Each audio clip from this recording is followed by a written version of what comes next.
Senhor esteja convosco. Ele está no meio de nós.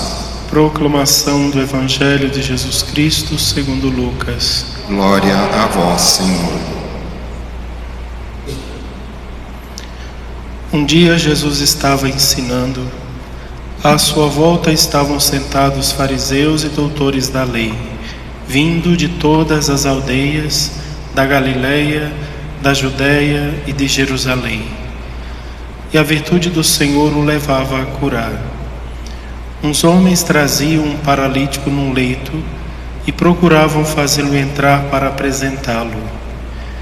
Mas não achando por onde introduzi-lo, devido à multidão, subiram ao telhado e por entre as telhas o desceram com o leito no meio da assembleia diante de Jesus. Vendo-lhes a fé, ele disse: Homem, teus pecados estão perdoados. Os escribas e fariseus começaram a murmurar, dizendo: Quem é este que assim blasfema? Quem pode perdoar os pecados senão Deus?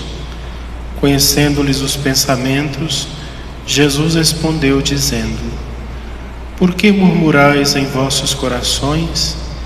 O que é mais fácil dizer: Teus pecados estão perdoados, ou dizer: Levanta-te e anda? Pois para que saibais que o Filho do Homem tem na terra poder de perdoar os pecados, disse ao paralítico: Eu te digo, levanta-te, pega o leito e vai para casa. Imediatamente diante deles, ele se levantou, tomou o leito e foi para casa, louvando a Deus. Todos ficaram fora de si, glorificavam a Deus e, cheios de temor, diziam: Hoje vimos coisas maravilhosas. Palavra da salvação. Glória a vós, Senhor.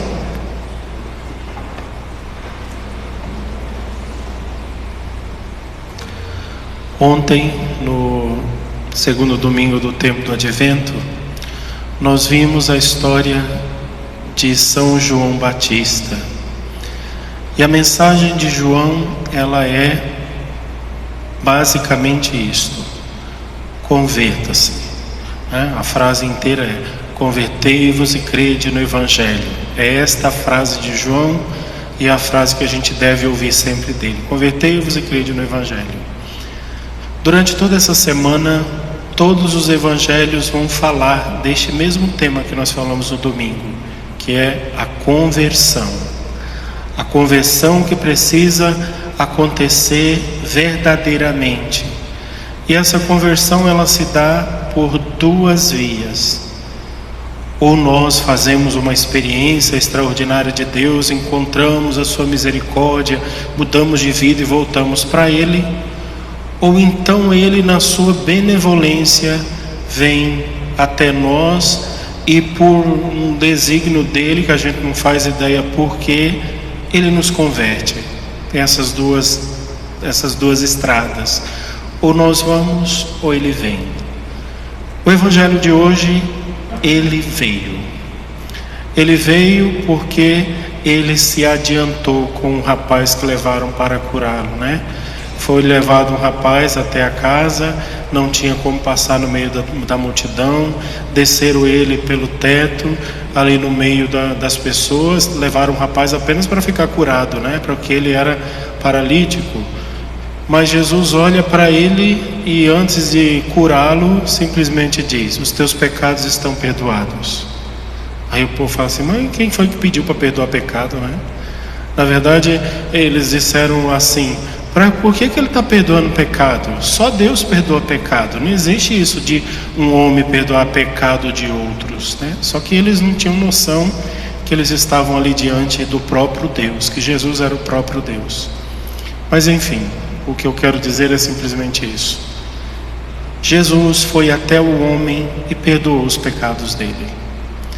Perdoou porque é muito mais importante perdoar os pecados do que fazer aquele homem começar a andar de novo. Perdoou porque é o pecado que leva para o inferno. Perdoou porque é o pecado que separa a alma de Deus. Perdoou porque é o pecado que faz com que a gente se esqueça ou nunca encontre o amor de Deus. Então é muito mais importante perdoar os pecados do que curar.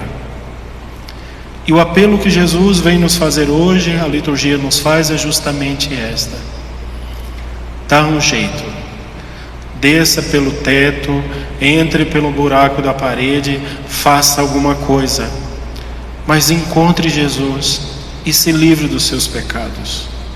Se livre dele, desses pecados, busque o Senhor, viva na presença dele, converta-se, porque Deus nos fez para o céu, e perder o céu é um absurdo perder o céu. Nós fomos feitos para Ele. Ele gastou a sua própria vida na cruz por causa de nós. Virar as costas para Deus e viver no pecado na nossa vida medíocre aqui é um ato de ingratidão horroroso diante de Deus, porque Deus fez tanto por nós. Então o apelo de João ontem na missa continua ainda valendo: convertei-vos e crede no Evangelho. Não porque faça isso para que você possa se salvar sozinho. Não, Deus é que vai te salvar. Faça isso não para que você se dê bem na vida. Não, é porque Deus quer ser o seu bem. Ele quer ser a sua alegria. Ele fez tudo por você. E voltar para Deus é o mínimo que nós deveríamos fazer diante de um Deus tão bom e tão misericordioso como Ele.